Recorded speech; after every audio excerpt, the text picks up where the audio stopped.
more jacked than they are. They know they don't have...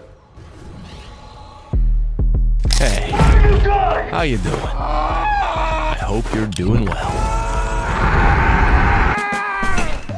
Listen, we've all, and by we all, I mean those like me who spend way too much time browsing the cuck computer after midnight. Hey guys. Guys like us, we've been subjected to the endless discourse about the Gunn Batman, the DCU Batman, and I'll be the first to tell you, I don't fucking want it. I don't want another Batman. I've said it before, we'll say it again and again and again until we're both dead. Think about it, hero! I want Robert Pattinson to be the DCU Batman. I don't think you will find a better actor to play what I think is nearly, if not my perfect live-action Batman. I mean, I'm sure you could. Plenty of great actors are out there, man. I'm not dim. But why even waste the money, the time, the talent? I think the Batman should have been retroactively made to be the first DCU movie. I made an entire video about this. But to save you the agony of listening to even more of my annoying on the verge of crying or completion at any given moment voice, I'll sum it up. Essentially, I don't think you need tonal consistency. I don't think it matters in building a cinematic universe whatsoever. Truly. I think Marvel making everything the same action comedy for the last 10 years and the DCEU trying to copy that tone is why that universe died quicker than Martha's heartbeat. Why did you say that name? And exactly why superhero fatigue exists. I saw so many people after Superman say, look, there's no way they will ever connect this to Pattinson now. Look at the tone. Not gonna happen, Chief. But dude, I'm over here after seeing the campy Silver Age sci-fi tone of Superman, and I'm hurting more than ever for the grounded, gritty, and goth Reeves Batman to coexist in this world even more. I need it. I think Pattinson and Corrin Sweat would play off each other so very well. I mean, I see the fan art, the photoshops of these two together, and I feel such a childlike wonder, like I'm an 8-year-old kid being gifted the Batman Superman DVD all over again. And I know I'm not alone. Remember when that track leaked from the Superman score and it got over 1 million likes or something on Twitter because people thought they heard the Batman theme in there somewhere? The people want it, James. More importantly though, narratively, I think Reeves' Batman and Gunn's Superman already have so much to connect over. Other than being in their early days of costume crime fighting, both Bruce and Clark had their idealized childlike views of their biological fathers called into question. I'm here to kill people. Called into question by genius intellect level villains who exposed their family's messy legacy to the public. Both dealt with the public outcry that ensued, but more importantly, the emotional reckoning and existential crisis that caused each of them. Both in the beginning viewed themselves as doing what they do to avenge, to try and carry on the goodness of their fathers. Both in the end are encouraged by their adoptive daddies to not give up, give in, but to keep moving forward. Both in the end become better versions of themselves, partly because they accept that their idealized perfect view of their parents that they've kept displayed in an ice fortress, or locked, chained away in an untouched memory, was never the sole reason they grew to protect the innocent and punish the guilty. The mask, the cape, the bat, and the S are a choice, are defined by the men, the souls behind them. Both stories end, for now, with the hero looking towards us, one stopping to smile, the other always pushing, rushing forward, both reinvigorated in their never-ending battles to save us. That kind of spiritual bond that already exists, most likely entirely coincidental I might add, is far more interesting, far more engrossing to me than the standard "But Reeves Batman is too grounded" complaint I see. I mean, bro, they both end on a banging rock anthem from the 90s or the 2000s that will define their respective characters for years to come. Fuck it, man, I'll say it again. I think they should let Matt Reeves tell whatever Batman story he wants, and the DCU main canon never has to directly address those events if they don't want to. You can have Pattinson show up in Metropolis, be the same Batman he is in the solo films, having to adjust to whatever out-of-this-world threat Superman or the Justice League will face. It should feel tonally so different as it very much always has. That's where the fun comes from. And when the Justice League, when the team are done saving the day, he can shake some hands and then go right back to the slow burn detective, always reigning, beautiful, hellish Matt Reeves Gotham Gotham City. And guess what? He never once has to mention what happened in Metropolis if Reeves don't want to. You wanna know why? Because he's fucking Batman. That is how I would have my cake and eat it too. I'd even wager that James Finger Gun Me Down Gun I'm Jimmy Gunn. wants this to happen, or at least did. Is there one filmmaker, if you could lure anybody into the DCU, who would you grab? Matt Reeves. But listen. I'm not unreasonable. There is only one counter argument to this that I accept that deeply saddens my inner child, but even his little twerp ass has gotta respect. The simple truth that Matt Reeves just don't want to deal with it. Even if Gunn is like, hey Matty boy, you can do whatever you want, but can we borrow your Batman for a team up, your Gotham for other projects? Matt was probably like, nah man, I'm gonna do my own thing. and you can't really fault him for that, can you? What if someone makes a stinker, a complete hack job, a dud that includes Robert Pattinson Batman? Then there's always the possibility that the almost prestige nature of Matt Reeves' crime saga loses audience investment. And more importantly, what if his vision for the character gets fucked, scrambled, diluted by multiverse madness, studio switch-ups, and the usual bullshit that tanks franchises quicker than the pearls hit the concrete? All those what-ifs are entirely reasonable questions, concerns for both Matt and James to have, even if my needy narcissistic ass thinks that there's still a chance that the merge will happen. I know it's happening. If they announce a Batman actor, I still believe, deliver me, save me from Sklenar, my lord and savior Matthew Reeves. I own you. Point is, I figured it's time for me to face reality and play a game of what if myself. Last time, I'll say it for now. I don't want another Batman. I don't want a different DCU Batman. But if there absolutely has to be one.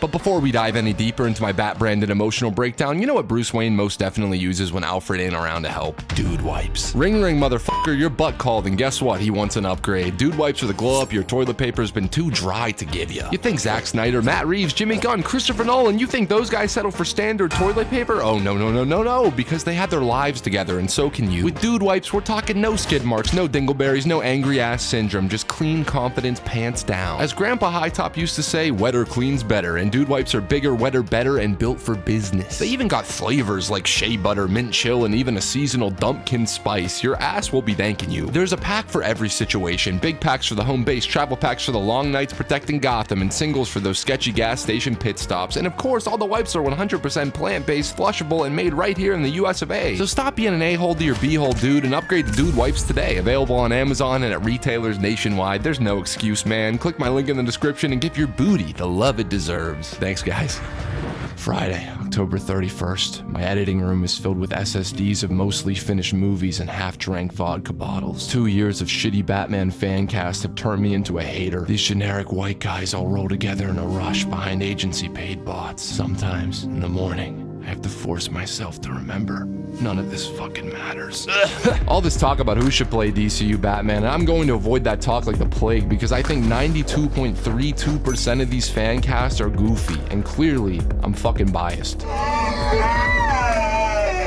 So let's talk about something just as, if not more important, the director. I'm sorry, I have nothing against the man whatsoever, but I just don't see the appeal of an Andy Muschietti Batman movie. I know some people love the way he shot some of the Batman stuff in The Flash. I am not one of those people. Just let it go. And I'm not even trying to be a hater, but I absolutely hated the way Batman looked and how they switched to the digi-double every chance they got. Sure, does his movement vaguely resemble the soaring fluidity of the Arkham games? I guess. But my problem is, it also looks worse and less real than those video games. All that action, Batman, he felt entirely weightless. It's what I imagine a 2020 MCU Batman movie would look and feel like. And I know, Flash was a mess, and most likely not because of Andy, but I just don't see it. Batman movies have always been made by auteurs at the height of their game, or soon-to-be generational talents that already had established their hyper-specific filmmaking voice. So in theory, you could go with the former by grabbing someone crazy like David Fincher, Del Toro, Catherine Bigelow, Alfonso Cuarón. Fucking hell, Darren Aronofsky could finally get to make his Batman movie. You could go with genre filmmakers who are comfortable working in the comic book world. Think Matthew Vaughn, James Mangold, Sam Mendes, George Miller, Coogler. Fuck, WB should just give Ryan Coogler the blank check after Sinners. Or, of course, go with a tried and true legend, my GOAT, Sam Raimi. And before you say, Raimi could never keep Batman grounded emotionally. It would be too campy. I have one thing to say to you, Mr. Murdoch. Fuck you. He would kill Batman, especially a Batman who is now looking after a raging douchebag 12-year-old genius intellect ninja raised murdering machine, Damien Wayne. The action would rip, the heart would be there, and stylistically speaking, Sam Raimi and Matt Reeves are very different filmmakers. Fuck, I should have made a video about that, stupid ass. You're a fucking moron. Point is, James could try to recruit a filmmaker who has been at it for longer than most of us have been alive, someone who knows how to cook with bigger budgets, harsher deadlines, and the absurd nature of making one of these things work. Or you could go the complete opposite direction, a wild card, kind of like, believe it or not, Christopher Nolan, Tim Burton were back in the day. Someone with a few movies under their belt, a rising filmmaker popular enough amongst the scum of the earth film bros like myself, but a storyteller who has never been given a massive Wayne Foundation-sized budget to execute their vision. Drew Goddard could definitely write a kick-ass Batman movie. I really like the visual style of Bad Times at the El Royale, that could be fun. Other dudes like Alex Garland might cook something insane up if given the freedom and the $150+ million,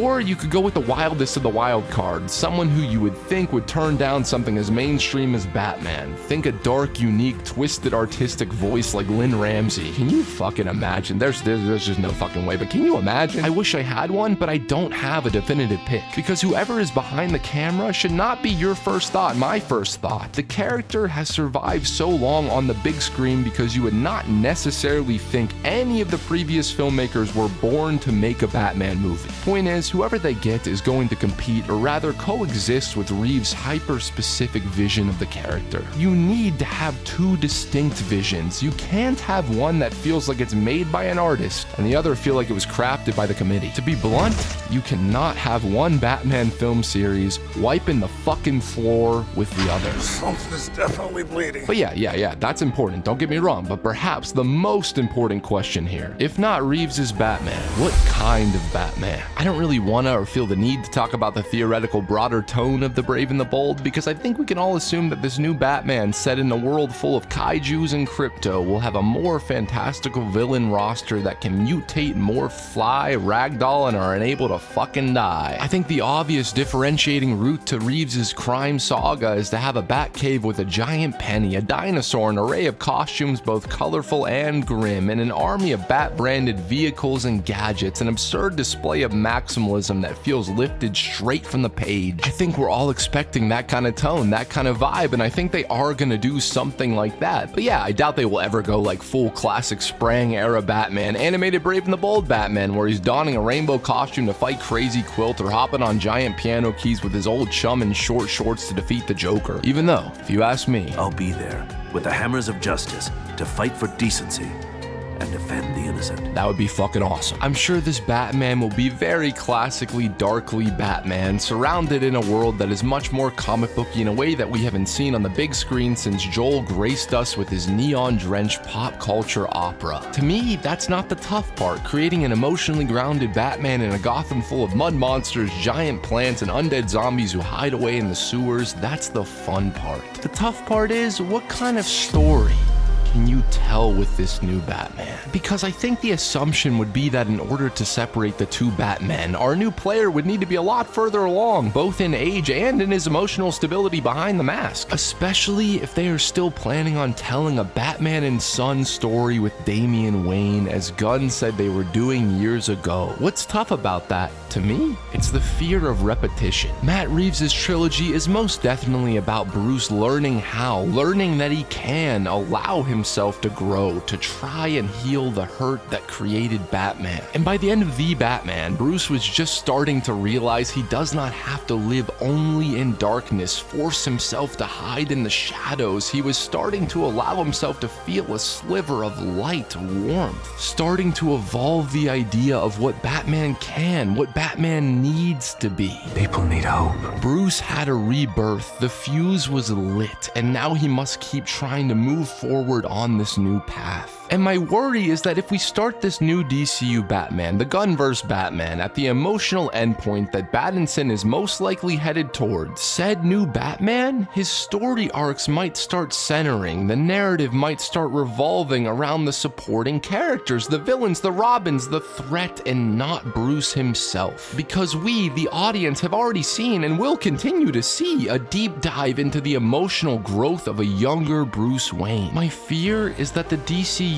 Bruce will become an unmoving, unchanging, ungrowing pawn in what should be his story. A lot of the other films, which I love, well, once you get past the origin tale, then you start telling the Rogues Gallery story, and I never wanted to lose Rob at the center of these stories. And Matt's exactly right. This has happened many, many times. My problem for this video is that I'm trying to think of ways to tell a new story for a new Batman that has a new arc, and my brain is starting to crack. I'm guessing their way in would be Robin, right? Damien, right? How does Bruce adjust to being a father? Damien is Bruce's fourth Robin, unless they go off the rails and Brave and the Bold and make Damien the first Robin, but that would be dumb. So canonically at this point, we are meeting a Batman who is presumably already a seasoned veteran when it comes to the trials of adopted fatherhood and precariously managed childhood endangerment. Meeting a brand new version of Batman this late in his career is something deeply scary to me, man. And on top of that, if you ask me, all roads lead to Robin. If Matt ends up doing a Dick Grayson story, which I kill my future firstborn to see, where Pattinson's Bruce, who is barely a functioning adult himself, ends up having to care for a young boy who just lost his parents, we are now dealing with two separate Batmen in two separate universes learning for the first and fourth time how to be Batman and how to manage a traumatized young man. Sure, Damien is a different kind of Robin. Most Robin stories do not include a little angsty murderous ninja boy. But I don't know about starting the story in a place where Bruce has already raised, lost, and raised again 3 other angsty boys who he then trained to be ninjas. I know, this is a lot of hearsay and what ifs. I'm spinning fucking riddles so fast even my boy Ed could not untangle half of them, but stay with me, please. I'm desperately trying to think here. Feel free to help me out in the comments, please, about what exactly the emotional arc could be for this Bruce. Something new, something fresh that Reeves would not be covering. I mean, it can't really be about class ignorance because we just saw that. It can't really be about adjusting to fatherhood for the first time, since by the very nature of Damien being the co-lead, Bruce has already done that 3 times. Or maybe, hold on now, maybe that works. Maybe Bruce has already tried to raise a kid 3 times and felt as if he failed each and every one in some way. Maybe this Bruce fumbled the bag so hard that Nightwing doesn't talk to him, my boy Jay is fucking dead, and Tim is off with the Titans because time and time again, Batman pushes those he loves away. Okay, wait, I'm starting to have a shred of a fucking thought, hold on. Does anybody else feel like a Friday? I think I want Batman the Brave and the Bold to be about death.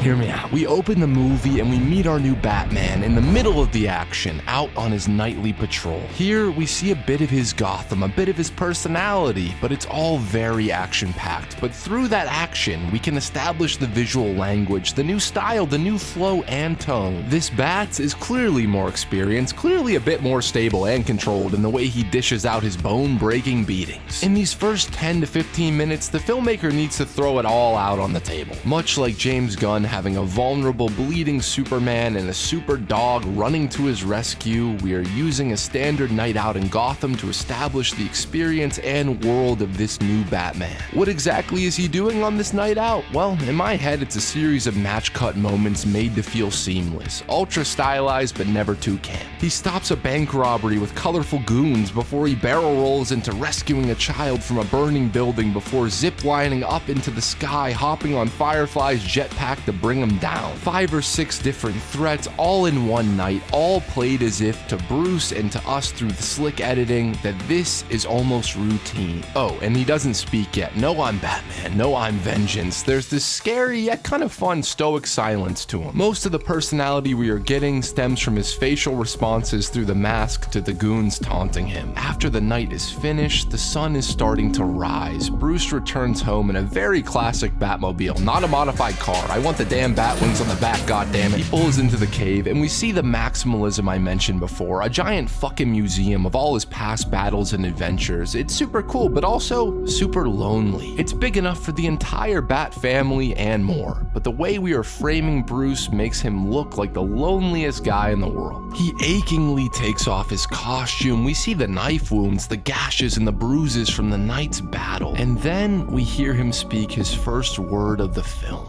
Alfred, he calmly calls out. No response. That's weird. Alfred, he calls out again, a little louder. No response.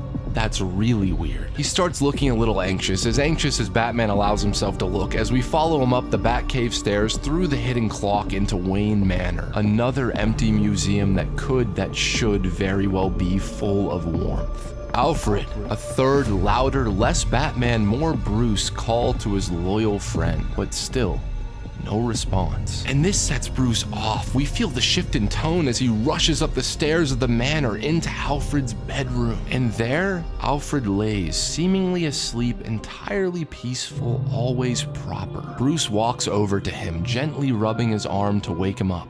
Alfred, a softer tone to his voice, a boyish tone, but Alfred doesn't move. Bruce's soft demeanor gradually transforms into terror, the same terror he once felt in the alley looking down the barrel of Joe Chill's gun. He shakes him hard, the same terror he felt when he lost Jason. He shoves his head on Alfred's chest, listening for a heartbeat, listening for any kind of hope. But there is none. He's gone. Alfred Pennyworth is dead. This not only makes a fundamental change to the canon, this not only makes a statement on how different this Batman is going to be from what we've seen before, this sets up an emotional and vulnerable story for a new Bruce Wayne. And I love the idea that we take a page from Grant Morrison's run, where Batman has gone through these different eras of being somewhat joyous, somewhat stable, and I love the idea that Alfred's death sends him spiraling down back into the darkness. We then see Bruce pretty graphically haul Alfred's resting body into the Batplane. We zoom halfway across the world all the way to Arabia. He stomps out of the plane in this scary, unshakable pace. Out of the shadows, hooded ninjas attack left and right, up and down, but he will not stop. Bruce brutally beats the snot out of them without breaking his stride. They even land a few sword slices on him. We can see him bleeding, but Batman is seemingly unfeeling. I mean, for God's sake, he's barely looking at his attackers. He keeps moving forward. He will not stop until he gets what he wants. He will not stop until... Enough. Talia al Ghul calls off her League of Assassins. Bruce faces Talia and immediately demands that she let him use the Lazarus Pit. He can't lose Alfred, he just can't. He demands, then he pleads, his Batman demeanor unable to hide the shaking terror of a boy who just lost his last parent. Talia explains that she wants to help, she really does, but she can't. She claims her father is on his last legs because there's barely any juice left in the Lazarus Pit, any of the Lazarus Pits. There's simply nothing nothing Bruce can do to bring Alfred back. Bruce falls to his knees, an all too familiar image, and we sit in this terrible, uncomfortable silence for a moment. This is a lot to take in for Bruce, for us. I mean, this movie has only been going on for 20 fucking minutes in my mind, and if all that wasn't enough, we hear a voice. Father. Bruce turns, tears behind the mask, and looks back, and we see him. A moody 12-year-old boy in white training robes holding a katana with a good bit of blood smashed on the tip. We cut back to Bruce as he looks towards Talia and then back to the boy. The boy bears a striking resemblance to both of them. Bruce stands trying to collect himself as the boy approaches in a two-shot. Another moment of silence between the two before Damien Wayne speaks. I thought you'd be taller. So you might be saying to yourself, damn Alex, you're a fucking clown. That's a whole lot of fucking shit to do before the title card even drops, and I agree with you. Maybe we don't see eye to eye on every little thing. Maybe you don't like me. It's fine. I'm an acquired taste. But what I'm trying to do with this Batman movie that I'm pretty sure I don't even really want is set the character up for a journey that will feel both fresh and entirely vulnerable. Alfred is dead. He's not coming back. That's shocking enough, but here's the thing. He was not murdered, right? He was not gunned down in an alley. alley or beat to death by a crowbar, Bane did not hit him with a 1-2 Zod. He died naturally. He died peacefully in his sleep, and Bruce did not get to say goodbye, say all the things he should have said while he was alive, because Bruce was too busy being Batman. He has nowhere to aim his aggression, nobody to blame, to beat on. He cannot fight death, and he simply cannot accept that. But boy will he try, boy will he spend the rest of the movie trying to find a way to bring Alfred back. You want fantastical Batman, right? That don't mean it can't be dark. My idea of that is storing Alfred's corpse in a cryo chamber, Nora Freeze style, while he works with Dr. Kirk Langstrom to take the last little bit of the Lazarus juice and attempt to manufacture a comic book cure-all. Something that can not only, in theory, reanimate, bring back a life within a week of death, but something that can prevent, can slow, perhaps even stop death altogether. Little goofy, I know, but the thing about a comic book cure-all, it's always too good to be true. Plot aside, our boy Bruce ain't thinking clearly. He's grieving in a way that he's never had to before, all while having this bomb dropped on him. He's had a son, a biological one, and Talia never told him. In fact, she and one of his arch enemies turned his son into a killing machine, when Bruce himself is fundamentally at his very core compelled to never take a life. Damien grew up surrounded by Lazarus pits. His grandpa could, until recently, die on Tuesday, come back on Wednesday looking fresh as hell. Point is, Damien's entire concept of human life is anything but sacred. He's never experienced loss, and he's paired together with a Bruce who has lost so much, who as a result is now trying to conquer death itself. It's the worst possible time in the world for Talia to drop the bratty bomb that is Damien on him. The worst possible time that forces Bruce to not only confront how he's fucked up with his other sons in the past, but forces him to figure out how to be a father to the most problematic child, all on his own. I mean, Bruce just lost the only man in the world whose compassion and kindness could teach him how to be a good dad, despite the immense weight that comes from hiding beneath the cowl. Perhaps this grief-fueled pursuit indirectly creates an army of man-bat ninjas Talia can control later in the third act. Perhaps at the end, she threatens Damien's life in exchange for that formula to save her father, and Bruce is left with a devastating choice. Save Damien, who he just met a week ago, who could be fooling him, who he does not fully trust, or accept the loss of the man, the father figure that saved him from his own darkness time and time again. And Alfred, if he was here to tell him, would not want Bruce to be doing any of this, would not even want to be brought back. Alfred would lovingly console the boy he raised and tell him that you cannot stop death, but you can break the cycle. Alfred, above all else, would want Bruce to focus on showing his son the love he has yet to experience, the love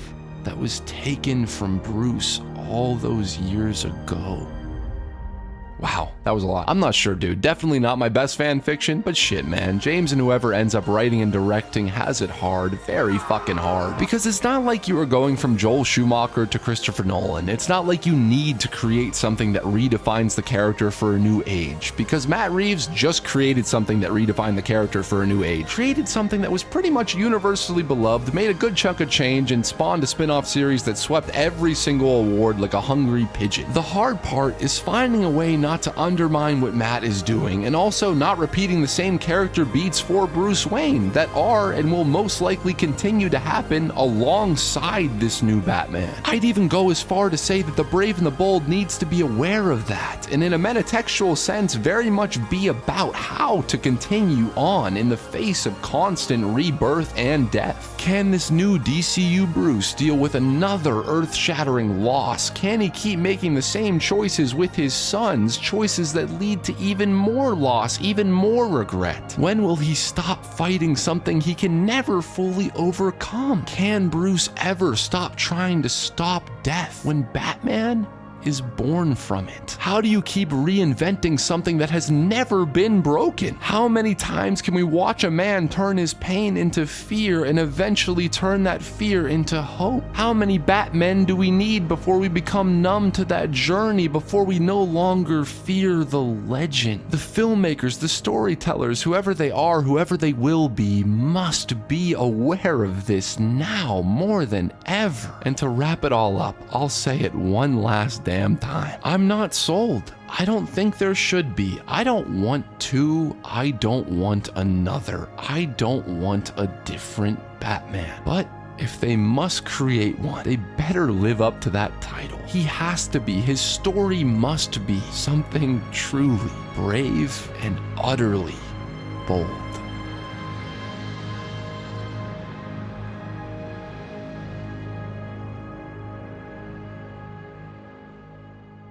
Hey guys, thank you so much for watching, and right off the bat I gotta say before you click off the video, thank you to That One Doesn't Count CJ for editing this video. He somehow took all my thoughts and made them work. You know, I haven't even seen his edit yet, but I know he's gonna do a good job. You know why? Because he's a better editor than me, goddammit. This video is therapy for me. This isn't really about what I think you want to see from Batman. This is the only rationale I can accept where the merge doesn't happen. This is me going through therapy. Anyways guys, in all seriousness, thank you so much for watching.